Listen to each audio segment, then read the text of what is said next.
Assalamualaikum warahmatullahi wabarakatuh. Alhamdulillahi rabbil alamin. Assalatu wassalamu ala asrafil anbiya'i wal mursalin sayyidina wa maulana Muhammadin wa ala alihi wa ashabihi ajma'in, amma ba'd.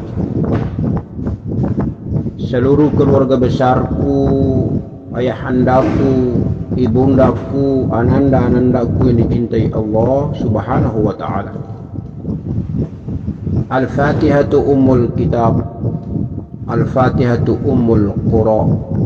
Al-Fatihah itu adalah induk daripada Al-Quran. Apabila yang ingin mengetahui rahasia daripada 6.666 ayat, maka ketahuilah ada rahasianya itu di 7 ayat Al-Fatihah. Dan apabila Anda ingin mengetahui tentang 7 ayat rahasia Al-Fatihah, maka temukanlah di 3 ayat pertama. Apabila ingin mengetahui rahasia 3 ayat pertama, maka temukanlah di kalimat pembuka Alhamdulillahi Rabbil Alamin. Dan kalau mau ketemukan inti rahasia daripada Alhamdulillahi Rabbil Alamin, ada kuncinya pada huruf alif, lam, ha, mim, dal. Alhamdulillah, Alhamdulillah, alif, lam, ha, mim, dal.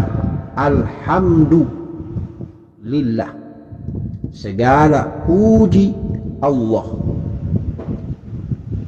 Alif, lam, ha, mim, dal. Alif, lam, ha.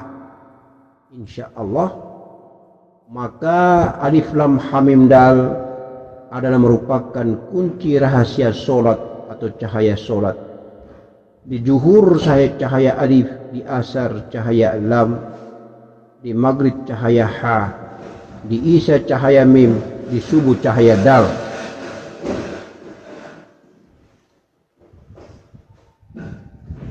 Itulah solat, itulah kita puji, itulah kita puja, itulah kita sembah, itulah kita ngabdi kepada alif lam lam ha, Allah. Alhamdulillah, rahasia solat, alif lam ha mim dal. Oleh karena itu maka rukun Islam yang apabila kita cermati dan kita maknai secara hakikat ma'rifat billah, mulai pertama mengucapkan 2 kalimat syahadat, asyhadu an la ilaha illallah wa asyhadu anna muhammadar rasulullah. Syahadat itu adalah serbannya kepala manusia. Kemudian Al-Fatihah atau solat, rukun Islam yang kedua, melaksanakan solat 5 waktu sehari semalam. Inti rahasia solat alif lam ha mim dal atau Al-Fatihah, ramuan, rangkuman, rumusan Al-Fatihah yang menjadi solat 5 waktu sehari semalam adalah merupakan jubah daripada seorang manusia insan kamil. Kemudian ikat pinggang atau tali yang melilit di pinggangnya, ataupun apapun namanya, sebutannya, insya Allah itu adalah merupakan zakatnya. Sementara simbol kepala daripada ikat pinggang ataupun lilitan pinggangnya itu yang menjadi pusar daripada tujuan lilitan pinggang itu adalah puasa di bulan Ramadan.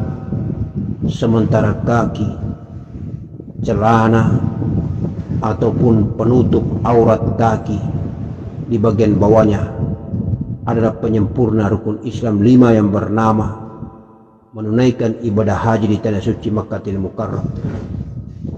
Kelengkapan dan kesempurnaan tubuh daripada jubahnya Allah sebagai insan kamil mukammil, mulai daripada serban di kepala, kemudian turun menjadi jubah dan pakaian yaitu Al-Fatihah, Ummul Qura atau solat 5 waktu sehari semalam.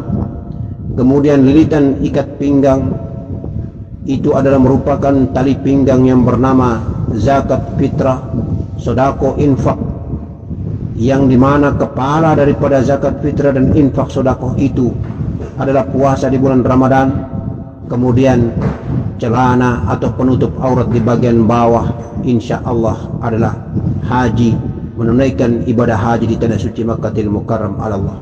Genaplah 5 rukun Islam yang kita jalankan, yang dijadikan sebagai pakaian ataupun jubah kebesaran Allah Subhanahu wa ta'ala di dalam jasmani diri kita, ditutupkan pada jiwa kita, ditutupkan kepada jasad kita, sehingga sempurnanya lah jasad, pakaian jasmani, dan lengkap dan sempurna pula pakaian ruhani atau pakaian jiwa, pakaian diri, pakaian nafs. Banyak manusia yang hidup di muka bumi, walaupun dia seperti ulama, walaupun hidupnya sesaleh mungkin, tetapi kalau dia tidak pernah belajar mengenal diri, maka sesungguhnya yang selama ini berjubah dan berpakaian adalah jasadnya, tetapi jiwanya, dirinya telanjang, kemudian tidak menggunakan sehelai benang pun jua.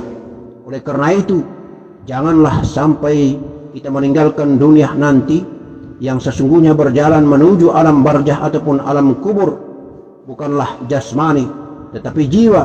Dan jiwa yang hendak diinginkan oleh kita adalah jiwa yang bercahaya, jiwa yang berjalan dengan pakaian cahaya, jiwa yang berjalan dengan pakaian jasma, pakaian ruh, jiwa yang berjalan dengan pakaian kebesaran Allah Subhanahu wa ta'ala. Jangan sampai jiwa ini berjalan dalam keadaan telanjang dan tidak berpakaian, karena belum tentu manusia itu selama hidupnya jasmaninya berpakaian, jiwanya pun berpakaian.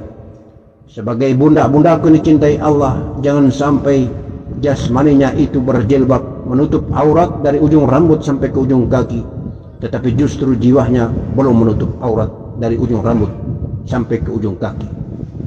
Oleh karena itu kita belajar mengenal diri, agar kita tahu tentang diri kita.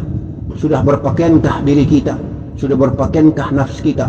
Sudah berpakaiankah jiwa kita? Sudah berpuasakah diri kita? Sudah berpuasakah jiwa kita? Sudah sholatkah diri kita? Sudah sholatkah jiwa kita? Sudah hajikah diri kita? Sudah hajikah jiwa kita? Sudah hajikah batin kita? Insya Allah, Allah menciptakan 2, jasmani dan ruhani. Jiwa dan raga harus lengkap dan sempurna.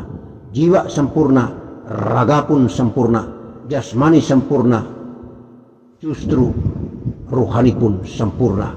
Insya Allah, yang serba 2 ini adalah merupakan zahirnya Allah Subhanahu wa ta'ala, zahirnya Nur Muhammad, Nur Muhammad. Insya Allah keluarga yang dicintai Allah ini dirahmati dan diberi selalu petunjuk oleh Allah Subhanahu wa ta'ala tentang ilmu dan rahasianya, ma'rifat billah. Amin. Assalamualaikum warahmatullahi wabarakatuh.